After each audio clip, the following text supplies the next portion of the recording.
I'm gonna just go through and moisturize your hair, and especially underneath. We tend to forget about what we call the kitchen. Can't forget the kitchen. You can't forget the kitchen. You gotta have the kitchen right. Hey guys, Courtney Tezano here with Felicia Leatherwood. She has been called the natural hair guru, the hair whisperer, and you probably know her as Issa Rae's lead hairstylist. Thank you so much for joining us. Today she's gonna show us a 2-in-1 hairstyle that can go from day to night. So, first of all, this hair, gorgeous, gorgeous, gorgeous. Thank you. And this hair right here, right now, I'm looking at it and I'm thinking, what would I do? Okay. Because it's really perfect already. That's kind of how every style starts with Felicia. Like, okay, the creative wheels are turning. A lot of people don't understand that moisture is the main component. You don't want to ever rock natural hair and it looks dry. So Right. we're going to start with that. Okay. I am using a cream today, and this is the cream from Curls. This is the Blueberry Bliss. This is the Twist and Shell cream. But what I love about this is that it works for your texture. Your texture is known as texture 3C, which is curly hair. And usually 3Cs can use a cream or a gel. I'm texture 4. 4s need creams and butters. So I always start with just a little bit. I like to get it on my hands. People often say, how much do I use? I think I'm using too much. I start and I put it in the middle. Okay. And how I use the product is I move it to my fingertips. So I work with my fingertips, okay? And when I need more product, all I'm gonna do is just pull it from the middle of my hand because it's already there. Can't forget the kitchen. You gotta have the kitchen right. And a lot of times what happens with the kitchen is it dries out first because you have, like in the winter, you might have a collar or a scarf, which will take the moisture away. And the trick is, and this is for a lot of women out there who also have shorter hair than Courtney, because a lot of the women write to me and they say, look, my hair is not long. I wanna do an updo. I don't know how. So what you're gonna do is, you're gonna take it in sections. Okay. So you would part the lowest part of the hair in the back. It doesn't have to be perfect. So we're gonna start at the lowest point. So it doesn't matter the length of your hair. What you're gonna do is you're gonna section it, I would say 3 sections. Sometimes you can do 2, some people may need 4. But it doesn't matter if your hair is 4 inches, 6 inches, or 10, this is the best way to achieve an updo. Okay, so I'm doing a twist, and not too tight. You never want to give yourself a headache when styling hair. I'm using the open hairpins, okay, because your hair is thicker, so you need that. So then we're gonna go to the next section here. And I'm just free-forming right now. I'm not even trying to use a comb to section your hair. I'm just, you know, the thing about natural hair, and hair in general, is that we think too hard about the style. Yeah. Like, really, the best styles that are achieved naturally by default, you know, Right. like, and it's without all the like, okay, the parting has to be straight and the edges have to be slick. It's honestly when you really just kind of let the hair do its thing. Freeform. Yeah. And is that normally what you do with Issa? Are you more, or do you have like precise things you need to do for her hair? It depends. Okay. So with Issa Rae, it depends on what she's doing. There's so many levels to it. So if she's doing a red carpet, of course it's gonna be more groomed, you know, definitely more put together, the edges will be tight. But if she's doing like a panel discussion or appearance, I kind of let her hair do what it wants to do. Okay. And generally it'll tell me like, we're not doing this today, but we will do this. You listen to her hair? I listen to everybody's hair. Oh my goodness. I'm listening to your hair right now. I love that. Well, they don't call you the hair whisperer for no reason. You know how that name came about is I because don't. because a lot of times when people come to me, I can tell your diet by Really? your scalp. And Don't tell the audience about my diet, please. I won't tell you. I won't tell you. Okay, so we're going into the next twist. So we have this section, we have the second section. We're gonna just twist it up. And the hair that's left out, because Courtney's hair is longer, we're going to actually twist it inside of this next twist.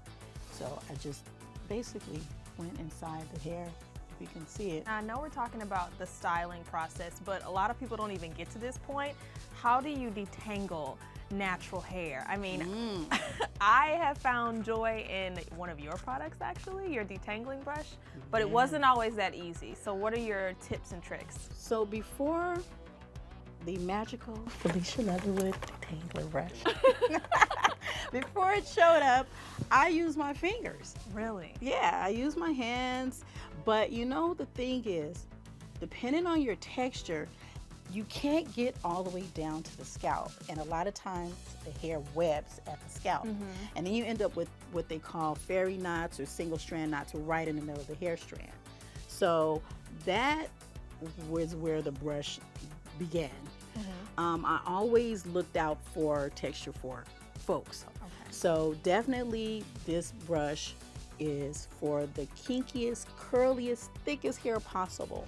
So I'm going to turn you around so you can actually see what's getting ready to happen here. So we have the updo. So what we're going to do with the front is you're going to split it down the center. You're looking real fancy. Ready for it. So I'm going to just do a little light, puffy kind of twist. Okay. And I'm going to bring it around like that. All right. See that?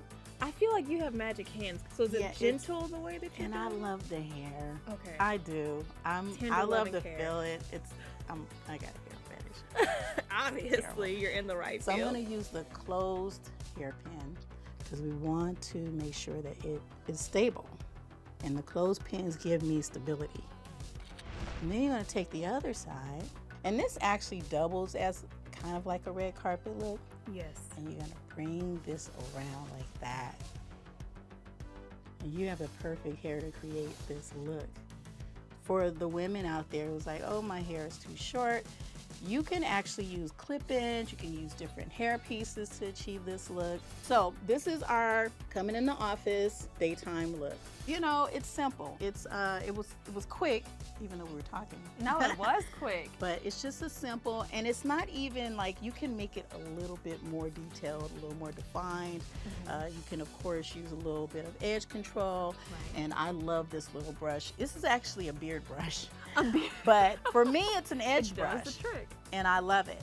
And so this is what I use to like smooth the edges down. And I'm just gonna show you how amazing it works. I put a little bit, and this is hair gummy gel. I love hair gummy gel because it reactivates with water and it does not break your edges. And then you could just brush the edges and get them smooth.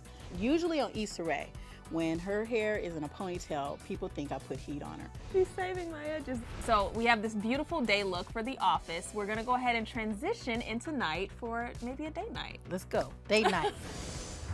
So let me tell you something, ladies. Everybody has the school teacher side and the va-va-voom side. Oh, I like the way you put that. And the way you find out is you move the hair. You move it from one side to the other side. And you find what's your va-va-voom versus what is your school teacher.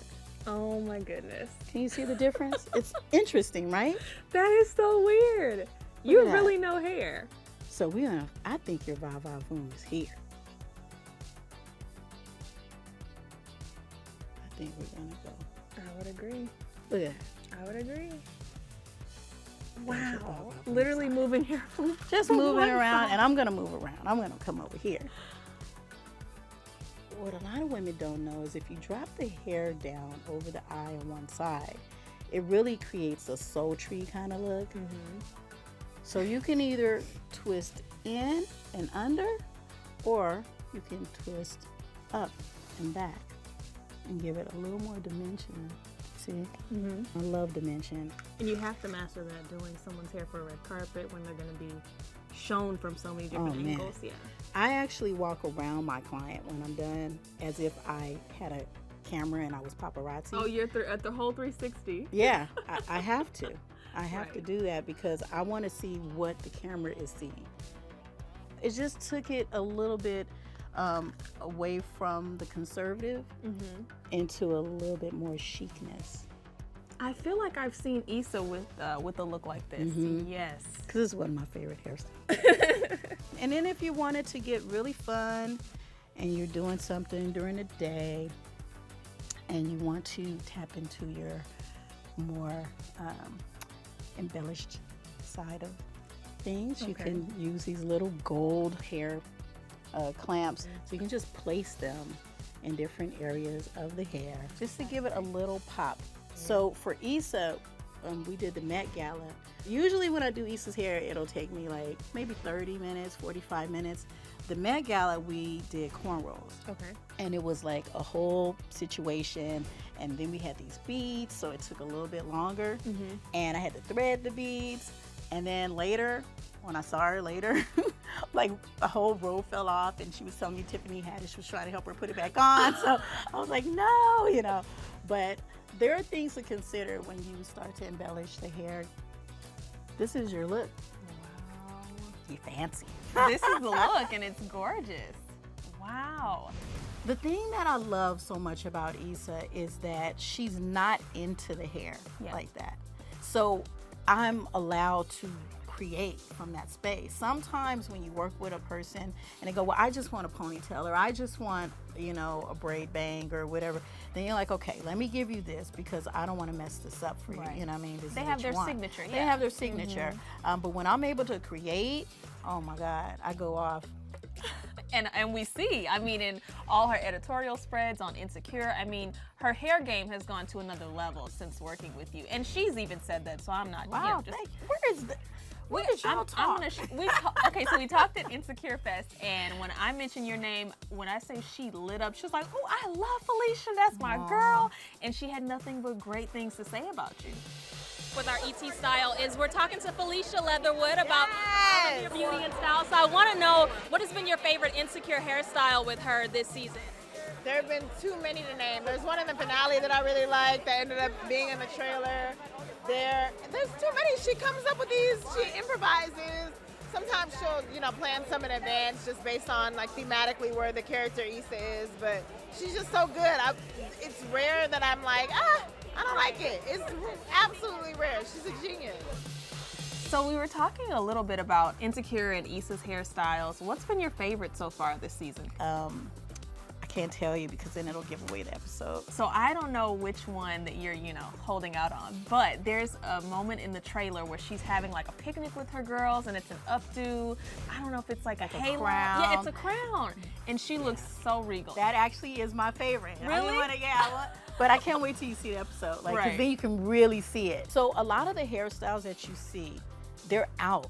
They've been out, they've been around, but I always have to put my little Felicia touch on it, so I add something extra. I also noticed another thing that you do with her in Insecure are the buns, the updo buns that you do, and sometimes I see a twist, a braid. Like, what goes into making those decisions? Clip-ins. Clip-in. Because Issa's hair has grown so much from season 1, and it's in an in-between stage, the clip-ins give me more style options, basically. And I'm so grateful for HBO and everyone. They give me leeway to just do my thing. That's a beautiful Issa gives me the freedom to create. Yeah. I literally did possibly 35 different hairstyles on her. Whoa. And you don't realize it when it's happening because we shoot out of sequence. Yeah. So many women are birthing their natural hair and coming in connection with it and having a relationship with it. How does that feel coming from years ago when it wasn't as common to now every red carpet we're seeing these big, bold styles, like, and you're a part of that? How does that even feel? I'm so grateful. I get to live through the moments when I'm on Pinterest or Google or Instagram and I see the pictures or people saying to me like, I did this hairstyle, you inspired. That's when I get to live. Well, thank you guys so much for watching. For more tutorials and beauty and fashion tips, be sure to subscribe to ET Style.